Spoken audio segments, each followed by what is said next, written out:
Usa ka lalaki ang gipusil sa dughan sa iyang kainom gamit ang homemade nga pusil sa Balita, Davao Occidental. Apan gikatingad-an sa mga residente dihang daw wala na unsa ang biktima. Dugang detalye sa report ni Kent Abrigana.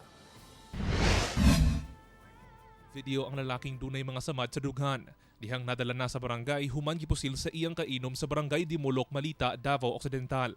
Apan ang gikatingad-an sa mga nakita sa lalaki, lakip sa nagvideo, nga daw wala na unsa ang maong lalaki.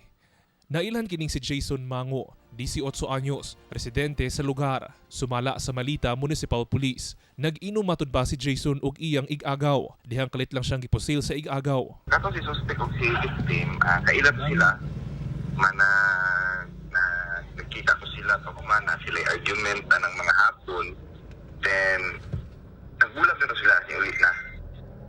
Ulit na to si suspect dahil kuha siyang pusil, ang balik niya, gipusil to niya ang iyang kalalisan. Sumala sa kapulisan, homemade shotgun ang gigamit sa suspect. Na-recover na ito, surit-surit. Itawag na ito na siya surit-surit dire kaya dili na siya ka homemade shotgun siya. Locally no na surit-surit. Mao na gigamit nga pusil. Daling gitabangan sa mga residente si Jason. Apan natingala sila, dihang wala midulot kang Jason ang bala sa shotgun nga gigamit. Pagtuo sa uban, aduna kini anting-anting. Itabang ko kasi sa ilaha dito, sir. Ni pagkahuman ka na ilang mga punta na sa amo nga nung wala man siya nadutlan. Siguro, sir, kanang dulitra kay pagkabaril siya mautong wala siya nadutlan. Apan pagpaklaro ni Jason nga wala kini gamit nga anting-anting. Manong wala man ka nadutlan, naaba kay anting-anting o wala? Wala ho. Base na kay anting-anting, sir ba? Wala.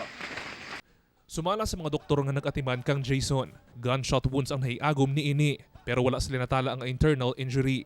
Matod sa kapulisan, posible nga dili direkta nga miigo ang bala sa biktima.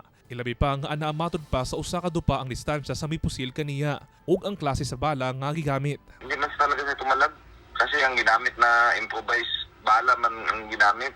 Underload siya, pang manok lang talaga siya.